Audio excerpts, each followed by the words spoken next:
Nesse vídeo nós vamos responder a dúvidas de inscritos aqui do canal, trazendo uma análise mais atualizada de algumas ações, fazendo também algumas análises comparativas para saber quais seriam as classes de ativos mais interessantes para o investimento a longo prazo. E aqui nesse vídeo eu vou abordar com vocês 5 pontos. Primeiro deles, Neoenergia é uma péssima empresa? Segundo ponto, BTG versus BR Partners, qual a melhor opção para o investimento a longo prazo?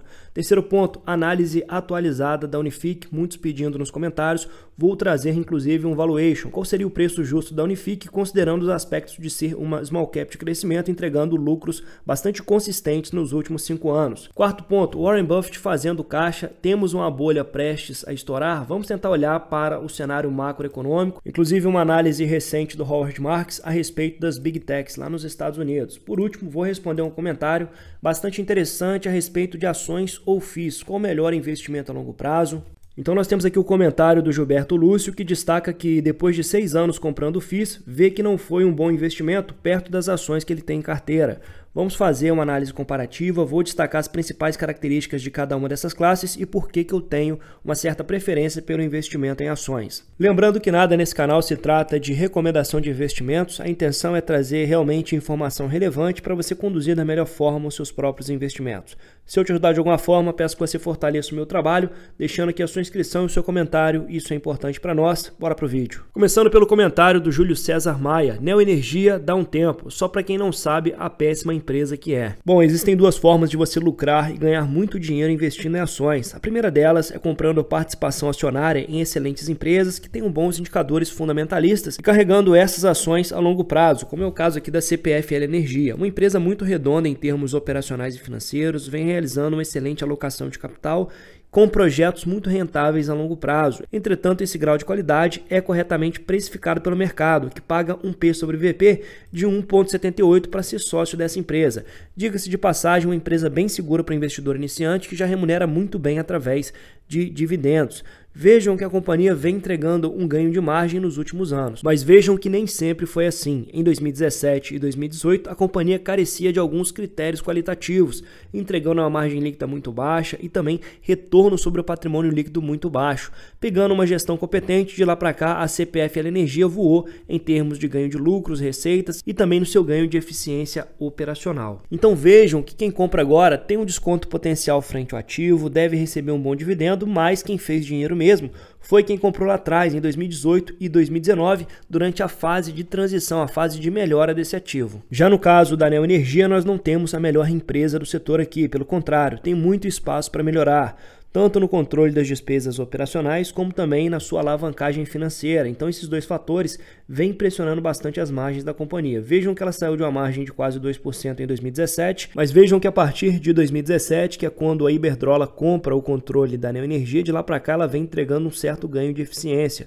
chegando a atingir uma margem líquida de 11% e retraindo agora para 8%, principalmente em decorrência da sua alta alavancagem, né?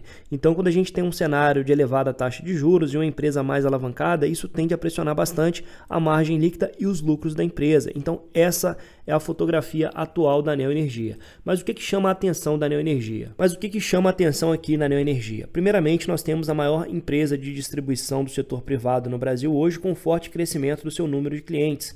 1,8 milhões de clientes em apenas 7 anos, um forte crescimento. Isso vai se transformar tanto no crescimento de receita quanto também no crescimento de lucros. Além disso, os indicadores operacionais eles têm ficado acima dos limites regulatórios na maioria das suas distribuidoras e hoje o modelo de negócios da Neoenergia ele é muito mais parecido com o da Equatorial do que com o da CPFL Energia. Por quê? Porque a Iberdrola vai lá, compra ativos subvalorizados aqui na nossa economia, ativos de distribuição, vai organizando a casa, reduzindo as despesas operacionais e extraindo eficiência desses ativos. E esse trabalho realizado nos últimos 7 anos tem entregado resultados impressionantes, um crescimento de 121% na margem bruta da companhia, uma redução significativa e gradual das despesas operacionais, uma forte evolução do EBITDA saindo de 3,6 bilhões para mais de 12 bilhões em 2023 e o lucro líquido saindo de 529 milhões para o patamar de 4,4 bilhões. Agora imagine esse bom trabalho extrapolado para os próximos 10 ou 15 anos. É claro que o fato da alavancagem financeira continuar pressionando os resultados da companhia, principalmente nesse cenário de Selic elevada, traz a precificação desse ativo lá para baixo, né? Hoje a Neoenergia negocia com desconto de 31% frente ao seu patrimônio líquido e um PL de quase 6 vezes. É uma empresa que não paga muitos dividendos, está mais alavancada, carrega consigo um risco mais elevado, mas é um tipo de ação que numa retomada de mercado, num ciclo de afrouxamento monetário, pode entregar uma forte valorização, uma vez que os resultados operacionais vêm muito bem, né? Então pega cada trimestre, forte crescimento aqui do EBITDA da companhia. Utilizando aqui a ferramenta Investing Pro, nós temos hoje 12 analistas cobrindo as ações da Neoenergia, dos quais 10 deles recomendam compra nos papéis, com potencial de upside de 57%. Hoje a companhia é negociada por R$ 18,32 e o preço-alvo médio estabelecido pelos analistas é de R$ 28,86. Então me parece uma tese muito mais de value investing do que dividendos, né? Uma companhia que vem sendo negociada muito abaixo daquilo que deveria valer de acordo com seus resultados reportados. Se você é assinante do canal e quer ter acesso a uma análise mais aprofundada da Neoenergia, sugiro assistir esse vídeo aqui, né? 2 ações mais baratas do setor elétrico com perspectiva de um caminhão de dividendos. Para você que não é assinante, considere assinar o canal para ter acesso a conteúdo exclusivo também. Segundo o comentário do Pedro Mascaro, no momento e pensando no longo prazo, acha a BR Partners uma melhor aposta do que o Banco BTG? Pessoal, tanto o BTG quanto o BR Partners são bastante semelhantes no seu modelo de negócios. Eles não chegam a ser idênticos, mas são um pouco parecidos atuando no mercado de capitais. Entretanto, hoje o BTG tem um valor de mercado de 115 bilhões de reais. Entretanto, o BR Partners tem um valor de mercado de 1,3 bilhões, né? Então vejam que o BR Partners é uma microcap perto do gigante que é o BTG, né? Qual das duas ações você acredita que tem maior potencial de se multiplicar a longo prazo? É claro que o BTG deve continuar muito lucrativo, sou cliente dos caras, eles têm um marketing muito agressivo e capturam a camada mais alta renda de investidores, né? Entretanto, o BR Partners ele tem um potencial maior de se multiplicar várias vezes ao longo da próxima década. Eu não sei cravar um número exato para vocês, mas seria factível acreditar que ele pode se multiplicar aí 10 vezes nos próximos 15 anos, né? Chegando a valer 13 bilhões de reais lá na frente. Outra característica interessante é a forte distribuição de proventos por parte do BR Partners. Ele tem um payout histórico de 60%, então é o tipo de ação que consegue aliar tanto um crescimento acima da média, uma vez que os lucros e as receitas têm crescido muito forte, a uma taxa superior a 12% ao ano, e além disso distribui 60% do seu lucro líquido na forma de dividendos, que torna esse banco muito especial para uma carteira com foco em dividendos no longo prazo. Agora, atendendo a uma demanda de vocês, vou trazer uma análise atualizada da Unifique, inclusive com valuation. Essa é uma empresa muito interessante, uma microcap de crescimento que está fora do radar de muitos investidores, inclusive do meu, até o início do ano passado, quando um dos membros do canal, o Gabriel Ivers, lá de Santa Catarina, que é investidor dessa ação, chamou atenção para esse ativo, a gente fez uma análise e verificou que realmente poderia ser uma ação promissora para o longo prazo. Por quê?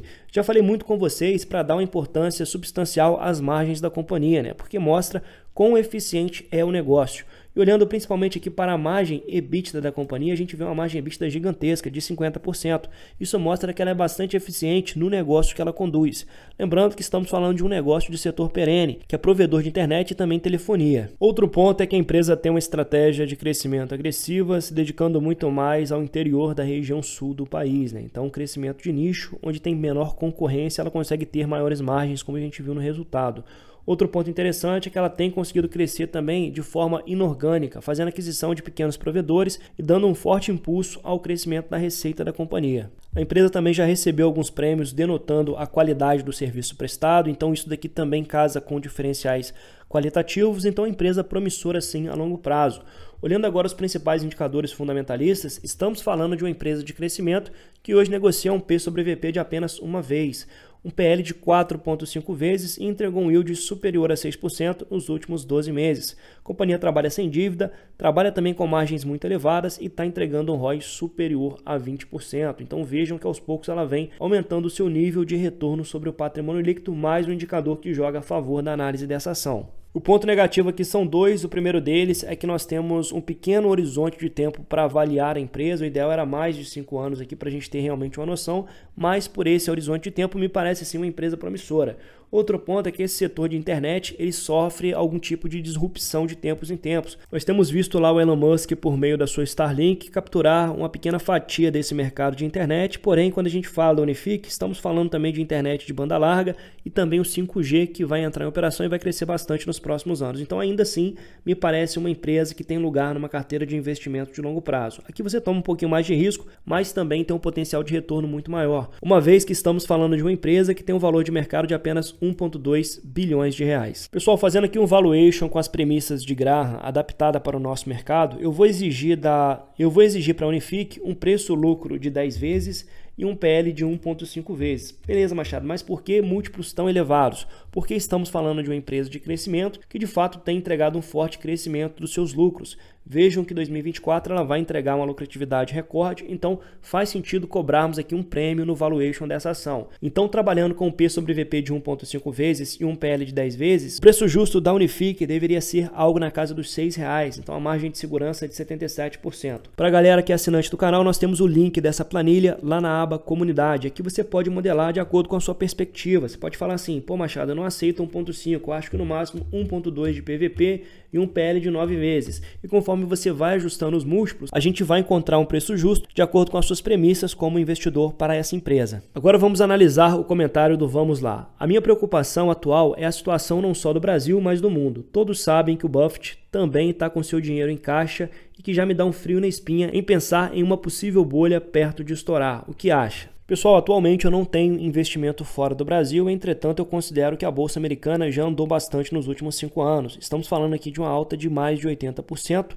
E é claro que nós temos também as Big Techs lá, né? Empresas que dobrando a receita de um ano para o outro, como é o caso da Nvidia. E recentemente o Buffett vem desmontando algumas posições e reforçando muito mais o seu caixa. Isso pode ter um contexto aí, pessoal, de planejamento sucessório, mas sem dúvida, olhando para a pernada do S&P 500 nos últimos 5 anos, me parece que a Bolsa Americana está muito bem precificada, né? É uma bolsa na qual eu não alocaria recursos agora, apesar de saber que nós temos um presidente eleito que é muito pró-mercado lá e ela pode continuar se valorizando. Aqui nós temos o posicionamento do Howard Marks, que previu corretamente a bolha das .com nos anos 2000, e segundo Marks, nós estaríamos diante de uma bolha puxada pelas Big Techs. Essa é uma análise daquele investidor, né? Ele nota que é raríssimo o S&P 500 subir mais de 20% em 2 anos seguidos, como foi na alta de 26% em 2023 e de 25% em 2024.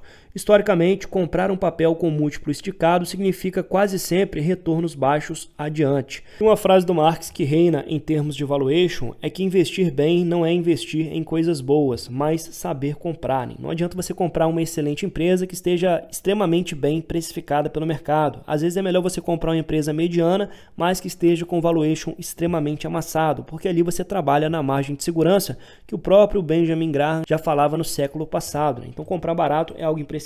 E em termos de bolha, realmente aqui é impossível prever, galera, mas eu entraria com cautela se fosse investir pesado hoje no mercado americano. Por fim, o comentário do Gilberto Lúcio. Machado, para o vídeo de amanhã sem muretar, na sua opinião, ações ou FIIs e por quê? Depois de 6 anos comprando fundos de investimento imobiliário, vejo que não foi um bom investimento perto das minhas ações. Abraço! Bom, começando pelo HGLG, que é um dos melhores fundos imobiliários, vejam que o fundo conseguiu entregar tanto valorização da sua cota, quanto uma leve evolução dos seus proventos. Porém, de 2021 até 2025, os proventos estão estagnados nessa faixa de R$ 1,10. Quando a gente olha para o fundo de papel, a situação é um pouco pior. Então vejam que os proventos do MXRF estão praticamente estagnados desde 2016 até 2024. Né? Outro ponto importante é que nos fundos de papel você está comprando uma carteira de dívidas. Né? Então você está comprando dívida de grandes empresas, de empresas do agronegócio, todas elas corrigidas muito acima da taxa básica de juros. Porém, aqui, a meu ver, você está tomando um risco de renda variável para ter um retorno mais ou menos semelhante ao da renda fixa, principalmente com os fundos de papel. Aqui nós temos o fundo XPLG, que até entregou um certo crescimento dos seus proventos nos últimos anos, mas não foi aquele crescimento tão significativo assim. Galera, por que eu acredito que os proventos eles crescem pouco junto aos fundos imobiliários? Porque temos uma dinâmica um pouco perversa aqui. Muitos gestores recebem a sua remuneração com base no patrimônio líquido do fundo e também na performance. Então, é interessante para o gestor estar emitindo sucessivas cotas do fundo para crescer o patrimônio líquido, ainda que essas novas emissões não sejam direcionadas à aquisição de ativos tão interessantes assim. Então, eles emitem porque crescer o patrimônio líquido significa também crescer a sua remuneração. Vejam que eu não estou falando todos os fundos, mas alguns fundos têm sim essa dinâmica perversa. Em contrapartida, investindo em ações de dividendos, nós temos uma perspectiva muito maior de crescimento dos proventos a longo prazo. Talvez essa seja a palavra-chave. yield on cost, ou seja, dividendo em função do preço que você pagou. Então vejam que o Banco do Brasil chegou a distribuir 75 centavos por ação em 2018 e R$ 1,27 por ação ajustado pelo split em 2019. Porém, de lá para cá, cresceu muito forte esses proventos, chegando a entregar R$ 2,61 em 2024. Então, quando você consegue executar essa proeza, ou seja, comprando uma ação muito descontada durante uma fase de transição, como aconteceu com o Banco do Brasil, CPFL Energia e principalmente CEMIG, que foi entregando um forte ganho de eficiência nos últimos anos, você tem um ganho potencial em duas pontas aqui, tanto na forte valorização da cotação, que vai acompanhar inevitavelmente o forte crescimento dos lucros, como você também tem um grande potencial de explosão de renda passiva na sua carteira, né? Então os dividendos podem chegar a dobrar ou triplicar em poucos anos se a empresa fizer uma boa gestão. Então, se é para tomar risco de renda variável, eu quero ter também exposição ao potencial retorno de renda variável. E que retorno seria esse? Então nós temos aqui a janela de tempo de 2000 a 2025. 25 anos. Eu sei que é muito tempo, mas não tem jeito, pessoal. O pequeno investidor ele tem que trabalhar com janelas de tempo superior a 10 anos se ele quiser de fato construir um patrimônio que vai gerar uma renda passiva substancial para a qualidade de vida dele. Então aqui nessa janela de tempo nós temos um retorno de quase 4.000% com a Sanepar, 4.500% com as ações do Banco do Brasil, Ferbasa entregando 9.600% e a Transmissão Paulista, uma empresa quase que core de carteira de dividendos, entregando aqui mais de 10.000%, considerando o reinvestimento dos proventos. Então eu quero de fato ter o meu patrimônio exposto a esse veículo de acúmulo patrimonial, né? Me associando a boas empresas, trabalhando também com certo nível de diversificação, porque a gente não vai acertar todas, mas eventualmente a gente vai acertar uma Ferbasa, vai acertar um BTG e isso vai gerar um impulso muito maior para a nossa rentabilidade e também para os nossos dividendos lá na frente. Lembrando que não existe certo nem errado aqui, se você se sente confortável com os fundos imobiliários pelo fato da cotação não oscilar tanto e ter uma previsibilidade maior de dividendos, pode fazer sentido dentro da sua estratégia, apenas acredito que seja importante deixar uma parcela substancial da carteira para boas ações pagadoras de proventos, porque aqui nós temos o potencial de crescimento dos dividendos de forma muito mais intensa a médio e longo prazo. Lembrando que nada aqui é recomendação de investimentos e se esse vídeo te ajudou, peço mais uma vez que fortaleça o meu trabalho, deixando sua inscrição, seu like, um comentário, isso é importante para nós e até o próximo vídeo.